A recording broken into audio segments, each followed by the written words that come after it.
میرے نبی کریم صلی اللہ علیہ وسلم نے فرمایا جو عورت بن سور کے بازار جائے، اب تو خیر بیبیاں برقع پہن کے جاتی، برقعے پہ بھی کڑھائی کی ہے، برقعے پہ بھی کام کرایا، برقعے پہ جو کام اور نقش نگاری ہوئی ہے وہ 10,000 کی ہے۔ برقع پردے کے لیے پہننا تھا، دکھانے کے لیے۔ یہ کیسا برقع ہے کہ اس نے برقع بھی پہنا ہوا ہے اور برقع بھی اس نے فیشن والا پہن لیا ہے؟ یہ کس طرح کا؟ اس تو پردے کو پردے کی ضرورت پڑ گئی۔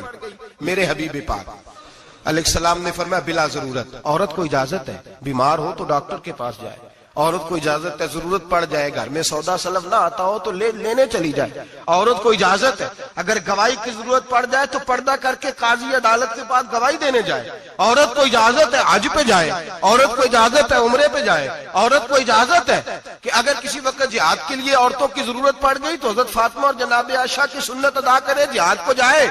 لیکن اگر عورت موج کرنے جائے اور روز گئے وہ دیکھیں نا فلاں پارک میں تھے، آپ تو کبھی گئے ہی نہیں، فلاں جگہ تھے، آپ کے پاس تو فرصت ہی نہیں، فلاں میری سرگودے والی بہن کا خامن تو روز لے کے جاتا ہے، آپ نے تو کبھی توجہ ہی نہیں فرمائی۔ روز پیغام دیتی رہے میرے حبیب کریم سید عالم صلی اللہ علیہ وسلم نے فرمایا جو بی بی بن سور کے بلا ضرورت بازار جائے، نبی پاک علیہ السلام نے فرمایا ایک قدم وہ اٹھائے گی تو اس پر اللہ کی لعنت برسے گی، فرشتوں کی لعنت برسے گی، زمین والے لعنت برسائیں گے، آسمان والے لعنت برسائیں گے۔ اور میرے حبیب بولے تو فرمایا جب اللہ کی لعنت برسے گی تو میں بھی اس بی بی پہ لعنت ہی کروں گا جو بی بی بن سور کے جائے۔ اور آگے سن لیں، میرے حبیب نے فرمایا اگر اس کا خامد راضی ہو، اس کے بن سور کے بازار جانے پہ آپ ناراض ہو جائیں، اللہ کرے اس بات پہ ہو ہی جائیں اور اللہ کرے بدل جائے نظام، جو خامد خود میک اپ کرا کے تیار کرا کے پارٹی میں لے کر کے جائے، جو سامنے والی فرنٹ سیٹ پہ خود بغیر نقاب کے اس کو بٹھائے، جو موٹر سائیکل کی پشت پہ خود تیار کرا کے بٹھائے، اور جو خود کہے تو چلی جانا، جا تو شادی بھی تو دیکھا، فلاں کام بھی تو کرا، میں آزاد ہوں۔ میرے حبیب نے فرمایا جس کی بیوی بن سور کے جائے، جس کی بیوی میک اپ کر کے جائے، چیلم پہ بھی بیوٹی پارلر سے ہو کے جاتی ہے، جس کی بیوی بن سور کے نکلے وہ راضی ہو، وہ خوش ہو۔ بعض ایسے منع کرتے ہیں، ناراض ہوتے ہیں، وہ گناہ صرف عورت کے ذمے ہے، لیکن اگر عورت بن سور کے نکل رہی ہے اور خامد راضی ہے، وہ کہتا ہے ہاں ہم ماڈرن ہیں، ہم جدید دور کے ہیں، ہاں جدت اسی کا نام ہے، ہاں لوگوں کو پتا کیسے چلے گا ہمارے پاس پیسے ہیں، کیسے پتا چلے گا کہ 3 گاڑیاں ایک ابا جی کے پاس ہے، ایک بیٹی کے پاس ہے، ایک بیوی کے پاس ہے، کیسے پتا چلے گا کہ ہم بہت تعلقات والے ہیں، ابا جی فلاں شادی پہ، بیٹی فلاں گھر میں اور بیوی فلاں گھر چلی گئی، ہمارے تعلقات زیادہ ہے اس لیے ہمیں زیادہ جانا پڑتا ہے۔ میرے حبیب کریم علیہ السلام نے فرمایا عورت بن سور کے جائے، خامد راضی ہو، وہ جتنے قدم اٹھائے گی اتنے ہی اپنے خامد کے لیے جہنم میں مکان تعمیر کرے گی۔ فرمایا اس کے خامد کے لیے اتنے مکان دوزخ میں تیار ہو گئے، وہ جلایا جائے گا، وہ تپایا جائے گا، وہ جہنم کی آگ کا ایندھن بنے گا۔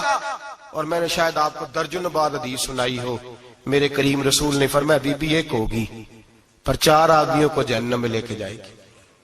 یا رسول اللہ کس کو؟ فرمایا باپ نے پردے کا نہیں کہا تو باپ بھی دوزخ میں جائے گا، اگر بھائی نے پردے کا نہیں کہا تو وہ بھی دوزخ میں جائے گا، شوہر نے پردہ نہیں کرایا تو وہ بھی جہنم میں جائے گا۔ وہ بیٹا جو کہتا تھا نا 1.25 لاکھ کا موبائل لینا ہے تو اماں نے گھر کے اندر شور ڈال دیا، مجبور کیا خامن کو، لے کر کے دیا، اس بیٹے سے پوچھا جائے گا تو ساری ضدیں اماں سے منواتا تھا، یہ تو نے کیوں نکاح پردہ کر لے؟ اور اب تو بی بی ذرا 40 سال کی ہوتی ہے تو کہتے ہیں میری خیر ہے میں بوڑھی ہو گئی ہوں، میری خیر ہے، روٹیاں ساری کھاتی ہوں، باقی سارے کاموں میں جوانوں کی طرح ہوں، پردہ نہیں میں نے کرنا، میری خیر ہے، فلانا تو میرے بیٹے کی طرح۔ ظلم کی حد ہے، ظلم کی حد۔ کزن ایک دوسرے سے ہاتھ ملاتے، کزن، وہ کس مصیبت کا نام ہے؟ کہتے ہیں یہ بھائی ہے، او بھائی یہ بھائی ہوتا تو اس سے نکاح ناجائز ہوتا، اب چونکہ اللہ نے اس کے ساتھ نکاح کو حرام رکھا ہے تو یہ تمہارا بھائی ہو سکتا؟ میرے رسول کریم صلی اللہ علیہ وسلم نے فرمایا سور نجسولین ہے، کتا بالکل ناپاک نہیں ہوتا، کتا بھیگ جائے تو بعد اوقات ناپاک ہوتا ہے، یا کتے کے منہ سے تھوک نکلے تو ناپاک ہوتی ہے، سور نجسولین ہے، پورا ناپاک، خشک بھی ہو تو ناپاک ہے۔ میرے حبیب پاک علیہ السلام نے فرمایا ایک سور ہو وہ پہلے ہی ناپاک، اور دوسرا پھر وہ سور گند میں لپٹا ہوا ہو، غلاظت اس سور کو لگی ہوئی ہو، فرمایا ایک تو سور جو نجس العین ہے اور پھر وہ گند میں لپٹ جائے، غلاظت میں بھر جائے، اس کے پورے وجود کو گندگی لگ جائے. فرمایا وہ سور گندگی اور غلاظت میں لپٹا ہوا تیرے جسم سے لگ جائے تو اتنا برا نہیں جتنا غیر محرم عورت کا وجود تیرے وجود سے لگ جائے تو برا ہے. کس قدر تفصیل دی، کہاں سے بات شروع کی اور کہاں میرے نبی نے سکھائی. کزن ہاتھ ملا رہی ہے، کزن کے ساتھ بازار جایا جا رہا ہے، کزن کے ساتھ فلاں کام ہو رہا ہے، کزن کو چچا کا بیٹا بھائی ہوتا ہے. اگر یہ سگا بھائی ہوتا تو اس کے ساتھ نکاح ناجائز ہوتا. خدا را آ جاؤ، لوٹ آؤ، واپس پلٹو دین کی طرف، لوٹو اس تباہی سے نکلو. یہ جو آگ ہے، یہ جو بے سکونی ہے، یہ جو تماشا ہے، یہ لاکھوں کمانے کے باوجود جو بے برکتی ہے، یہ بڑی بڑی فوجوں کے باوجود جو روز میتیں اٹھتی ہیں، یہ جو روز جنازے پڑے جاتے ہیں، یہ جو روز بیٹیاں بیوہ ہوتی ہیں، یہ جو روز ماؤں کے سہاگ لٹتے ہیں، یہ ہماری نافرمانیاں ہیں. ہم دین کے معاملے میں ہم لوگوں نے نرمی شروع کر دی ہے. ہم اللہ اور اس کے رسول سے بغاوت کرنے لگے ہیں. میرے حبیب کریم سید عالم نور مجسم شفیع معظم صلی اللہ علیہ وسلم نے فرمایا زنا صرف شرمگاہ کا نہیں ہوتا. حضور نے فرمایا آنکھیں بھی زانی ہوتی ہیں، کان بھی زانی ہوتے ہیں، زبان بھی زانی ہوتی ہے. بخاری مسلم دونوں میں موجود ہے. صحابہ نے عرض کی حضور زبان کیسے زانی ہوتی ہے؟ فرمایا جو نماز کے باوجود گند بولتا ہے، غلیظ گفتگو کرتا ہے، وہ زبان کا زانی ہے. اور فرمایا جو روز گند دیکھتا ہے وہ جتنی مرضی تہجدیں پڑھے وہ آنکھ کا زانی ہے. اور جو گندی باتوں میں لذت محسوس کر کے سنتا ہے وہ جتنا مرضی روز اٹھ کے مسجد میں جھاڑو دے وہ کانوں کا زانی ہے. میرے نبی نے فرمایا آنکھ کا زنا بھی چھوڑ دو، کان کا زنا بھی، بولیے کان کا زنا بھی، زبان کا زنا بھی. مسند امام احمد بن حنبل اٹھائیے. ایک صحابی نے عرض کی حضور نماز میں دل نہیں لگتا، میرا قرآن پاک میں دل نہیں لگتا، درود و سلام میں دل نہیں لگتا. آمنہ کے معصوم لال نے کیا جواب دیا؟ حضور نے فرمایا جا اپنی نظر جا کے پاک کر لے، اللہ کے نبی کا وعدہ ہے تیرا سجدے میں دل لگنے لگ جائے گا. جا اپنی آنکھ کو طہارت دے، وضو کرا، نظروں کو پاک کر، اللہ کے رسول کا وعدہ ہے تیرا قرآن پاک میں دل لگے گا.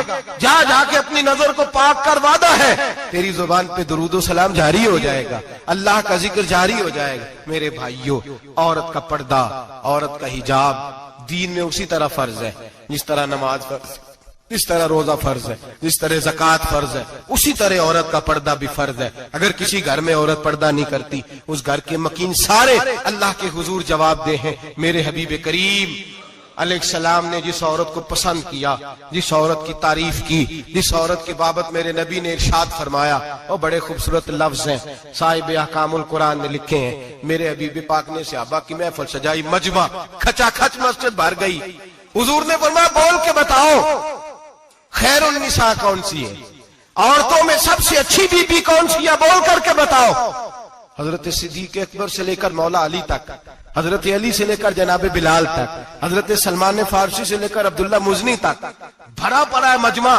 حضور نے فرمایا بولو سب سے اچھی عورت کون ہوتی ہے؟ ایک صحابی کہنے لگے حضور جس کی نماز قضا نہ ہوئی ہو. پر میں وہ بھی اچھی ہے پر تم میری مراد کو نہیں پہنچے. ایک نے کہا حضور جو خامد کی تابع دار ہو، فرمایا وہ بھی اچھی ہے پر تم میری مراد کو نہیں پہنچے. ایک صحابی نے کہا یا رسول اللہ جو پاک دامن ہو. حضور نے فرمایا تم میری مراد کو. حضرت علی فرماتے ہیں جب سب کے جواب غلط ہو گئے تو میں، قد میرا چھوٹا تھا، میں پیچھے بیٹھا تھا، میں گردن جھکا کے پیچھے سے نکل گیا. سیدہ طیبہ طاہرہ حضرت فاطمہ الزہرا رضی اللہ تعالی فرماتے بی بی صاحب کے پاس پہنچا. میں نے کہا فاطمہ حضور نے سوال کیا ہے. تو حضرت فاطمہ بھی گویا مسکرا کے کہنے لگی علم کے شہر کے دروازے تو آپ ہی ہیں، تو آپ یہاں آ گئے. کہا حضور نے سوال کیا ہے اور مجھ سے لے کر ابو بکر عمر عثمان غنی تمام کو کسی کو جواب نہیں آیا. حضور نے پوچھا بہترین عورت کون ہوتی ہے، بہترین خیر النساء، بہترین بی بی کون ہوتی ہے؟ تو حضرت سیدہ فاطمہ کہنے لگی علی بڑی سادی سی بات تھی، سمجھ نہیں آئی؟ کہ فاطمہ بتلا دو اتنی سادی ہے. تو حضرت فاطمہ کہنے لگی سب سے بہترین عورت وہ ہوتی ہے نہ کبھی غیر محرم نے وہ بی بی دیکھی ہو. اگلے جملے بھی یاد رکھنے، نہ کبھی غیر محرم نے وہ بی بی دیکھی ہو اور فرمایا نہ اس بی بی نے کبھی کوئی غیر محرم دیکھا ہو. صرف مرد پہ پابندی نہیں کہ وہ عورت نہ دیکھے، فرمایا عورت پہ بھی پابندی ہے کہ وہ بھی غیر محرم کا چہرہ نہ دیکھے. فرمایا بی بی نے بھی غیر محرم نہ دیکھا ہو، وہ خیر النساء ہے، وہ سب سے اعلیٰ. حضرت علی کہتے میں جھٹ سے آیا، پیچھے بیٹھا، بات ابھی جاری تھی، میں نے ہاتھ کھڑا کر دیا. میں نے کہا حضور میں بتاؤں؟ نبی پاک نے فرمایا بتلاؤ. تو کہتے میں نے کہا حضور بہترین بی بی وہ ہوتی ہے جس نے نہ کبھی غیر محرم دیکھا ہو اور نہ غیر محرم نے کبھی اسے دیکھا ہو. علی فرماتے ہیں میں نے جواب دیا تو میرے رسول کی آنکھوں میں آنسو آ گئے. حضور روئے اور فرماتے ہنستے مسکراتے اچانک صحابہ کے آنسو برسنے لگے. مجمع پہ کیف سا طاری ہو گیا، آنکھیں برسنے لگی. ہم لوگ حضور کے رونے پر سکتے میں آ گئے. نظر اٹھائی تو جواب تو میں نے دیا تھا، تعریف میری ہونی چاہیے تھی، شاباش مجھے ملنی چاہیے تھی. میرے حبیب نے رو کے آنسو پوچھ کے فرمایا میں تمہیں کہتا نہیں الفاطمہ تو بدعت منی، فاطمہ واقعی میرے جگر کا ٹکڑا ہے، فاطمہ میرے وجود کا حصہ ہے، میں تمہیں کہتا نہیں رہتا. کہا فاطمہ میرے جگر کا ٹکڑا ہے. حضرت علی فرماتے ہیں صحابہ میری طرف دیکھنے لگے اور کہنے لگے علی جواب تو دے، شاباش بی بی صاحبہ کو ملے. تو کہتے ہیں میں نے کہا حضور روئے ہیں تو آنسو میرے بھی چھلک ہی پڑے ہیں. فرمانے لگے لفظ میرے ہیں پر سوچ اس بیٹی کے ہے جس کی تربیت محمد عربی نے فرمائی ہے. فرمایا جملے میرے ہیں، ناقل میں ہوں، بات میں بیان کر رہا ہوں، لیکن پیچھے سوچ اس نور والی بیٹی کی ہے جس کو اپنے گھر کے اندر رہ کے آنگن میں رکھ کے رسول پاک نے پرورش فرمائی. حضرت فاطمہ فرماتی ہیں حضرت علی میرے پاس دوڑے آئے اور کہنے لگے فاطمہ چل مسجد، پتہ نہیں حضور کو کیا ہو گیا. حضور رو رو کے بحال ہو گئے اور حضور حجرے میں رو رہے اور ہچکیوں کی آواز مسجد میں آ رہی ہے. چل ذرا چل کے حضور کی بات دیکھ کیا ہوا ہے، ہماری کو طاقت نہیں اندر جانے کی. سیدہ طیبہ طاہرہ حضرت فاطمہ جھٹ سے پردہ اوڑا، حاضر خدمت ہوئی، اندر گئیں. کہتی ہیں حضور کے کندھے پہ ہاتھ رکھا تو محبوب بیٹی کے ہاتھ کی ٹھنڈک محسوس کی، سر سجدے سے اٹھایا. فرمایا فاطمہ آ گئی ہو؟ حضور آئی. فرمایا چل بیٹی تو بھی ہاتھ اٹھا اور میری امت کی بیٹیوں کے لیے دعا مانگ. چل تو بھی ہاتھ اٹھا میری امت کی بہنوں ماؤں کے لیے دعا مانگ. محبوبہ کیا ہوا؟ میرے حبیب نے فرمایا رات مجھے دکھایا گیا ہے دوزخ میں کچھ بیبیاں ہیں، ان کے بال فرشتوں نے باندھے ہوئے ہیں اور انہیں گرز مار رہے ہیں. وہ چیختی چلاتی ہیں اور مدد کے لیے پکارتی ہیں، وہ بڑی تکلیف میں ہیں.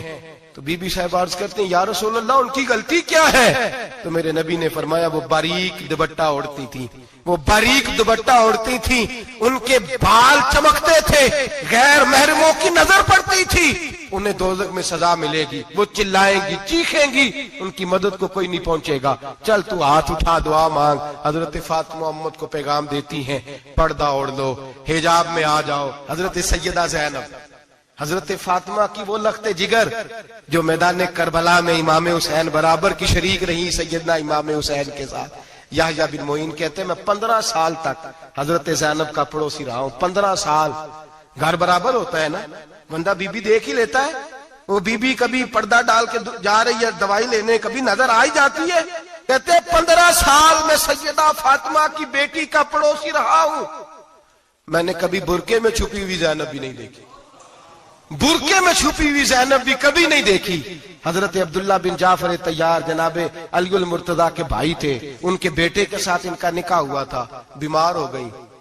تو حضرت عبداللہ کہنے لگے زینب چل تجھے حکیم کے پاس لے جاؤں، طبیب کے پاس لے جاؤں. تو حضرت